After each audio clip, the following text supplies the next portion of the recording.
Hi, I'm Robin, and I work with BebCheer, CSE, and MKCSE, and I'm telling my story today.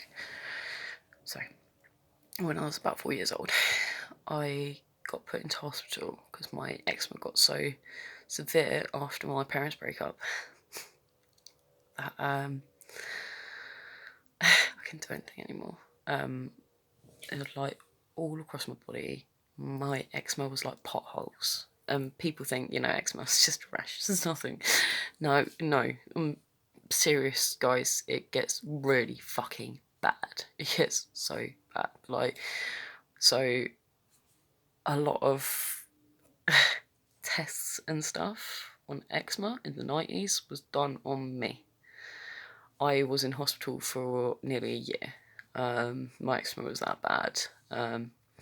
They were constantly doing tests and studies on me. You used to get, I had like a really horrible memory of like doctors coming in and lifting up my legs and just showing it to an array of doctor students.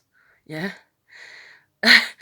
This is how bad it was. I was using it as an example of how bad it can get. Really, actually, like, stuck with me, that one. Really horrible. Anyway, so as a kid, I didn't really have a childhood properly. I had a rough childhood as it was, but with the eczema, I didn't get to be a kid. I had to take multiple tablets every day. I had to constantly be creaming myself. I couldn't go and play outside because of my allergies and everything. I couldn't go and fuck around in the grass and make daisy chains. It got so bad to the point where I couldn't do those things. I couldn't do sports. I couldn't play PE. And as I got older, it got to the point where I couldn't even walk anymore. I had to use a wheelchair whenever it was accessible to me because my mum couldn't afford one of her own. So whenever I was in the supermarket, I used to use the Tesco wheelchairs. When I went around the Millennium Dome, I went around that in a wheelchair. And this is how bad it got. Anyway, so when I was about 8-9 years old, I believe, my mum had tried everything. She was at her wit's end. She could not deal with anything else. She couldn't try another thing. She was sick of it. Like, it got to the point where I tried goat's milk. I was allergic to it. I tried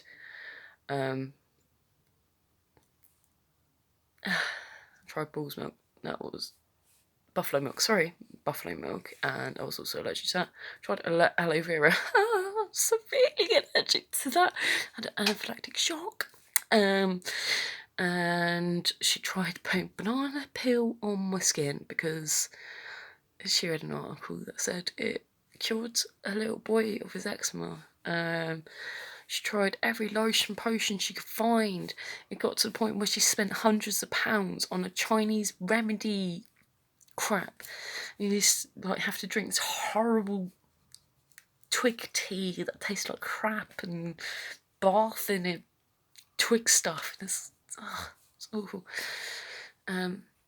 So after that last experiment, she was done.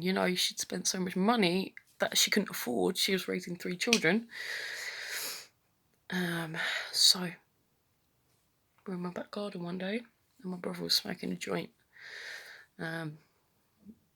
This back in the day when weed wasn't a thing. Everyone used to smoke skunk back then. Not skunk, sorry, hash. Everyone used to smoke hash back then. And some brother passed me a spliff. He was very like, "Are you sure about this, Mum?" But he passed me it. And obviously coughed up a fucking lung. But it helped. And for the first night in years, I actually managed to sleep. I used to have to wear cotton gloves on my hands, for fuck's sake, to stop myself from scratching. I would be up all night itching. It used to drive my sister insane. But yeah, so after that, we kept trying it. So for 3 years, I was just smoking hash. And then finally they gave me a bit of what they called skunk at the time, when I was 11. And then when I was 12 years old, I agreed to go live with my father for a bit. And he lived out in Portugal at the time. So I moved out there with him, and it did wonders for my skin. It really helped. So when I came back from Portugal, my skin was clear, but then it came back so quick. So literally within a couple of months, just, I still got scars from my eczema, but I'm really lucky. I've seen people that had less bad eczema and have come off worse. I'm very lucky. Anyway, so for a few years after I came back from Portugal, I didn't smoke weed. And 2 years. And then I started sourcing it myself. When I was 14, I met someone that could sort me out. I started picking up off them, and I got my first proper job when I was 15 because it helped me. So I was just like, well, I need to get a job so I can pay for it. So I did. My mum was so poor, she can't give me money for weed. So yeah, so when I was about 15, I got this job, Ask. I worked in KP, first job in the kitchen. Yeah, and when I did that, I started my routine, my nightly routine that I still have to this day, and that's smoking a doob before bed. I watch a bit of telly, smoke a doob, knock myself out. And, this nightly routine has been part of it for years, and I don't know what I would do without it. I don't know. I probably would have killed myself years ago, and I'm not overreacting on that one. I got diagnosed with depression at the age of 9, as you can imagine, with my childhood and everything being shitty as it was anyway, and then with the eczema stuff. I won't go into that. But yeah, obviously I was diagnosed with depression at age 9, and then diagnosed with junior arthritis and anxiety at the age of 14. And I also have Raynaud's disease, which is like a blood circulation issue with the hands and stuff, and it causes loads of those horrible pains and stuff. Really bad in the winter. Anyway, so with my list of existing conditions, cannabis helps with all of them, every single one. And I can't fault it. And so moving onwards. I got hit by a car last year. A speeding car hit me out of nowhere. I was just about to pedal my bike across the road, and anyway. So after 10 years of working 5 times harder than any other chef to try and climb up the ranks, I finally get promised a good promotion, and I get hit by a fucking car. They gave my job to a man that had been working there for a month. And so, yeah, you can imagine what that was fucking like. You can only imagine. Anyway, after I got hit by the car and everything, a very, very nice friend of mine helped me out. He gave me 10 mils of tincture for free because he wanted me to try it, and he wanted me to let him know how good it was for my pain and stuff. He also gave me an amazing deal on Shatter, and as a result, I sort of experimented with the more higher concentrate stuff to see how that did for my pain. So I started taking Canapac caps every day. I bought myself a rig and started smoking that. I started using the RSO daily, so every day I would have it in like a cup of tea or whatever, hot chocolate, whatever. And then obviously I was smoking my 1 joint a night anyway. I'm still trying to find a balance. I broke my back, my knee, my ribs, my hip, and the doctors were shit, the police were shit. They both fucking failed me, man. I didn't know I had a broken spine for over a month. Anyway, so thanks, Pepper Chippies. I can't wait to rip the constable apart. I really can't. Anyway, so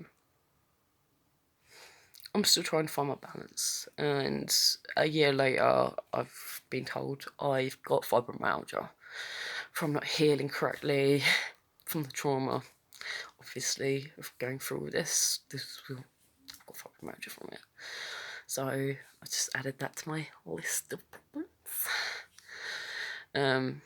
But it's the only thing that's helped me fucking get through my whole life being sick is cannabis. So I'm not having fucking politicians tell me what's good for me, okay? These are the same politicians that won't even let me go on PIP, right? They won't even let me have the disability side of universal credit because they give people bonuses for saying no to people like me. Disgusting. Conservative Party are making profits from cannabis every day. But we're not allowed it, God forbid. And then this whole medicinal cannabis thing has been an absolute joke. The government should have tried to find some people that actually make tincture and put them in charge of actually supplying medicinal cannabis. Not just doing it as it is now. Not giving people prescriptions for £1,200 a month for them to have to pay for a flight out of England,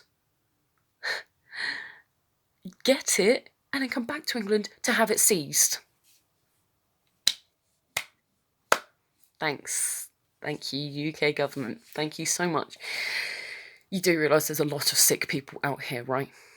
There's a lot of sick people out here that should have the right to grow. Or go into other things right now, like legalising and regulating other drugs. But I won't. You know what? I want the thing that makes me better the most, okay? Right to grow is so fucking important. And if you don't fucking believe that, then educate yourself. If you don't think that cannabis is a good drug, educate yourself, please. For everyone else's sanity, for your family's sanity, for everyone that you know that smokes weed's sanity. And if you are the other person, if you're the person that smokes weed and you're surrounded by people that don't know anything, they're driving up the wall because they don't believe you, instead of ignoring that fact, educate them. Educate them, educate them, educate them. It's gotten to the point now where my dad, who was drugs and alcohol counsellor, said to me, he goes, Robin, I don't think that cannabis should be illegal at all. All it does is help people. It doesn't cause any problems at all. But do you know what would be illegal if it was released today? Alcohol. And it would be a Class A too.